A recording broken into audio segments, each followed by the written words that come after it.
Keuzes over de toekomst en wellicht de vervanging van de stormvloedkering moeten nu worden gemaakt. Dus het bedenken, ja, we hebben nog 2-3 decennia en dan moeten we het huiswerk af hebben. Het tempo moet omhoog. Waarschuwt de Delta-commissaris. Straks meer daarover, net als over dit. Minder afval dankzij de Terneuzenbeker. En al 70 jaar draait Co Polissen.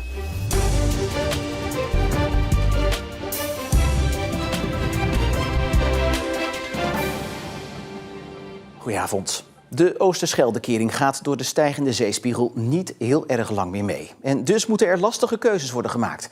Dat is een van de conclusies die de Delta-commissaris trekt in zijn eindrapport over de gevolgen van zeespiegelstijging voor Nederland. Vandaag presenteerde hij zijn rapport aan minister Vincent Karremans. En waar anders dan op Neeltje Jans. Minister Karremans van Infrastructuur en Waterstaat bezocht vandaag de Oosterscheldekering. Om met eigen ogen te zien waar de zeespiegelstijging al snel gevolgen heeft. Ja, dat wordt straks nog meer water. Hè? Dus alleen al aan druk op die deuren, op die schuiven, ja, dat gaat toenemen. En zijn ze daar wel toe bestand? Hè? Kunnen ze daar wel tegen? Nou, dat zijn allemaal vraagstukken waar we mee te maken hebben. Wat we allemaal testen, maar waar we ook nog genoeg werk aan hebben. Welke boodschap geeft u hem mee? De boodschap dat wij het fantastisch op orde hebben, maar dat er wel een nieuwe perspectief nodig is. Er is een toekomstvisie nodig, want nu voldoet de kering nog, maar met een steeds snellere zeespiegelstijging niet meer. Het is een van de uitkomsten die de Delta-commissaris vandaag presenteert, na jarenlang omvangrijk onderzoek. En een van de eerste problemen is de Oosterscheldekering. Ja, je kan op je vingers natellen als die zeespiegel gaat stijgen. Dat je hier dan ook moet nadenken van ja, wat is dan het moment waarop we meer moeten gaan investeren. De Oosterscheldekering is een van die hoofdbrekende kwesties die nu op tafel ligt. Want de zeespiegel stijgt en dus zal de kering steeds vaker gaan sluiten. Zo vaak op een gegeven moment dat het onderhoud in de knel komt. De keuze komt dus steeds dichterbij om dan maar misschien te besluiten om de kering pas bij hogere waterstanden te sluiten en minder vaak. Maar dat betekent hogere waterstanden in de Oosterschelde en het versterken van dijken. Ja, weet je, als de zeespiegel doorstijgt, dan zijn dat gewoon de hele concrete vragen waarop we tijdig voorbereid moeten zijn. We moeten aanpassen aan het veranderende klimaat. Dan moet je kijken naar het sluitpeil of je moet kijken naar wat doe je met die deuren. Want als je het sluitpeil hetzelfde laat, dan moeten ze vaker dicht. Nou, dan kunnen ze dat wel aan, hè? Want ze zijn nu berekend op een aantal sluitingen per jaar.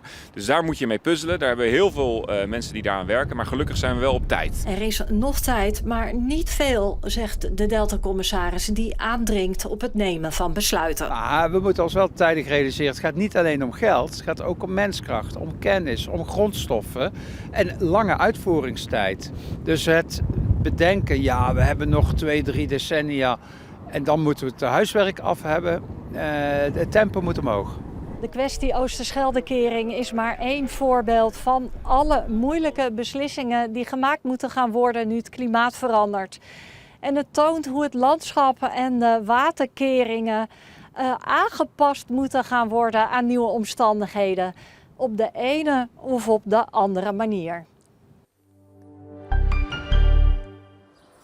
De dagbehandeling oncologie van het ADRZ in Vlissingen is sinds vorige week 2 dagen per week dicht. De dagbehandeling was al langer op vrijdag dicht, maar daar is nu ook de maandag bijgekomen.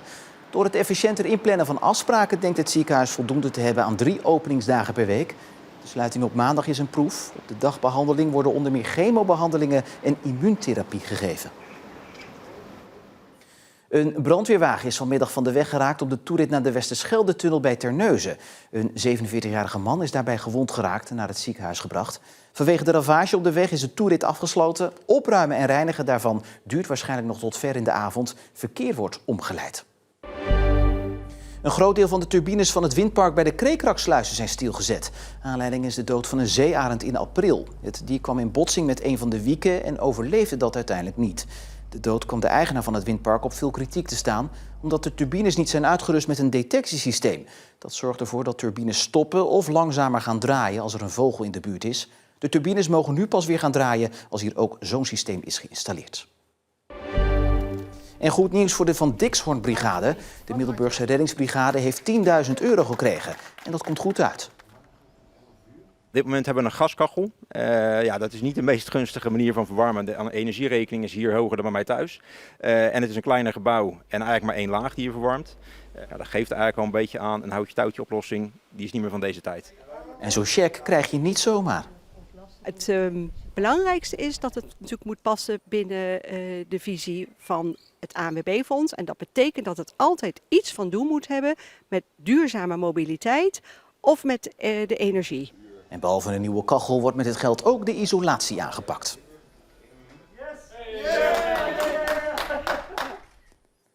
Zeeland is populair vandaag bij ministers. En dat komt niet door het zomerse weer, maar door slim geplande afspraken. Het provinciebestuur wil de ministers bijpraten over hun toekomstplannen, waar ze deze ministers voor nodig heeft. In Vlissingen stapte minister Pieter Heerma van Binnenlandse Zaken op de fiets. Hij werd al fietsend bijgepraat over de stand van zaken van het compensatiepakket voor de misgelopen marinierskazerne. Het waren van €650 miljoen. Wat het verlies van de kazerne natuurlijk moet compenseren en meer dan 1000 banen moet opleveren. Ja, dat is dus 1. Nog 3 ministers te gaan. 1 daarvan zag je al eerder in deze uitzending voorbij komen. We gaan naar verslaggever Katie van Essen. Die is in Vlissingen, waar dus minister Pieter Heerma nu is. Ja, wie zijn de andere ministers? Nou, minister Vincent Karremans dus, maar ook Sientje van Veldhoven was in Terneuzen vandaag bij Dow, want de chemische industrie in Zeeland die staat onder druk. Dat komt onder meer door het schrappen van de honderden banen de komende jaren. Maar ook Eleanor Boekholt O'Sullivan van Wonen was vandaag in Zeeland aanwezig. In Goes was zij, daar ging ze praten over nieuwbouwwoningen die daar werden gebouwd. Daar wil Zeeland er graag meer van hebben, maar het Rijk staat daar dus niet echt om te trappelen. Ja, dat is een mooie opsomming van ministers. Maar waarom zijn ze nou eigenlijk allemaal tegelijkertijd in Zeeland vandaag? Dat komt door de bespreking hier achter mij. Daar zijn ze momenteel in gesprek met commissaris van de Koning Hugo de Jonge over het welbekende plan van Zeeland, Zeeland 2050. Daar is hij dolenthousiast over en wil hij ook de ministers enthousiast over maken. Want zonder steun van het Rijk gaat dat niet lukken. Dus om straks koppen met spijkers te kunnen slaan, moeten ze eerst goed bijgepraat worden en een klein beetje gemasseerd worden. Katie, dankjewel.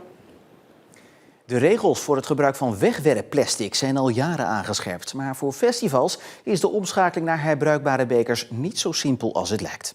Uit landelijk onderzoek blijkt dat 3/4 van de festivals nog steeds kiest voor wegwerpplastic. Maar dankzij nieuwe initiatieven in Zeeland worden nu toch stappen gezet naar verduurzaming.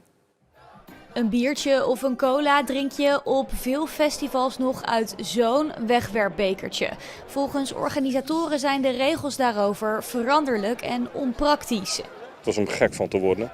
Dat maakt de overstap naar een duurzamer initiatief voor veel festivals niet per se aantrekkelijk. Het gebruik van dit soort herbruikbare bekers heeft heel wat voeten in de aarde. Je moet ze huren, transporteren, netjes verzamelen op je festivalterrein en weer schoon laten maken. En dat laatste komt tot voor kort nog niet in Zeeland. Maar dat is sinds kort anders. Organisatie Cup Exchange heeft onlangs een speciale spoelstraat voor herbruikbare bekers geopend bij de Dayton in Terneuzen. Wij als Dayton halen die bekers uit kratten, we halen die door de spoelstraat en we zijn klaar. Maar het zijn er wel heel veel.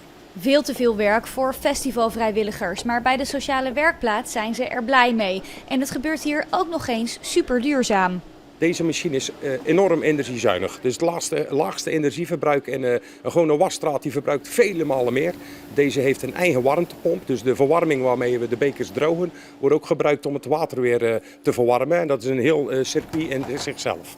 Die spoelstraat bij de Dayton is er voor allerlei evenementen en ook horeca in de provincie. En om die overstap naar herbruikbare bekers nog aantrekkelijker te maken, heeft de gemeente Terneuzen 100.000 van die bekers aangeschaft. We weten dat het voor de organisaties altijd een hele opgave en verantwoordelijkheid is. Wetgeving verbiedt natuurlijk wegwerpplastic. En, dan samen met Cup Exchange en Dayton, ons sociaal werkbedrijf, wat ook het schoonmaken gaat regelen, hebben we eigenlijk een heel mooi concept wat organisaties gaat ontzorgen. Afgelopen weekend werd voor het eerst uit de bekers gedronken op festival De Ballade in Terneuzen. En die waren er blij mee. Ze lijken klein, ik dacht eerst, de verkeerde levering, die zijn te klein. Maar nee, het is echt 25 centiliter.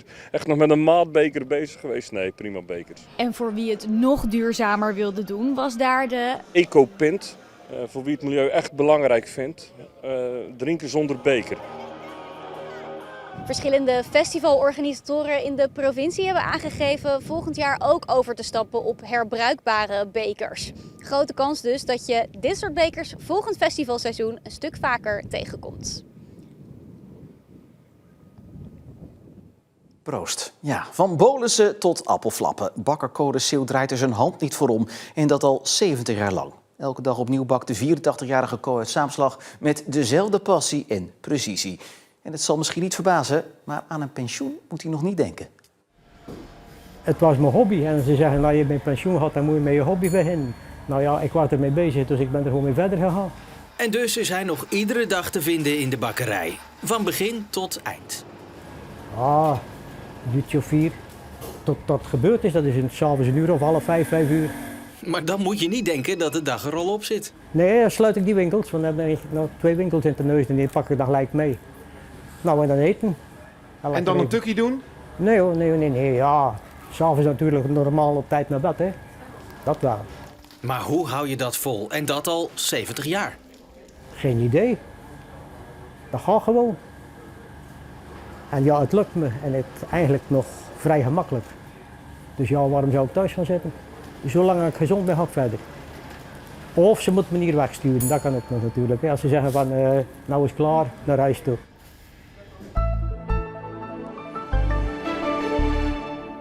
Nou, het was vandaag in ieder geval uitstekend weer om van bijvoorbeeld je pensioen te genieten. Het was uiteindelijk een zonnige dag met temperaturen rond de 25 graden. Nadeel daarvan is dat het vannacht ook nog redelijk warm blijft met 18 tot 20 graden. Morgen wordt het maximaal 27 graden en dat is de opmaat naar de rest van de week met langzaam stijgende temperaturen. Ja, tot slot nog even dit, want wacht nog maar even met het ver wegstoppen van je oranje prularia. Want je hoeft niet te wachten tot het EK om het allemaal weer uit de kast te trekken. Want hoogstwaarschijnlijk viert koning Willem-Alexander eerder zijn verjaardag in Zeeland dan dat Oranje op een eindtoernooi tegen een bal trapt. Of tenminste een poging daartoe. En hoe dat zit, dat lees je bij ons online en in de app. Tot zover deze Zeeland Nu. Lekker plakken vannacht en nu een hele fijne avond.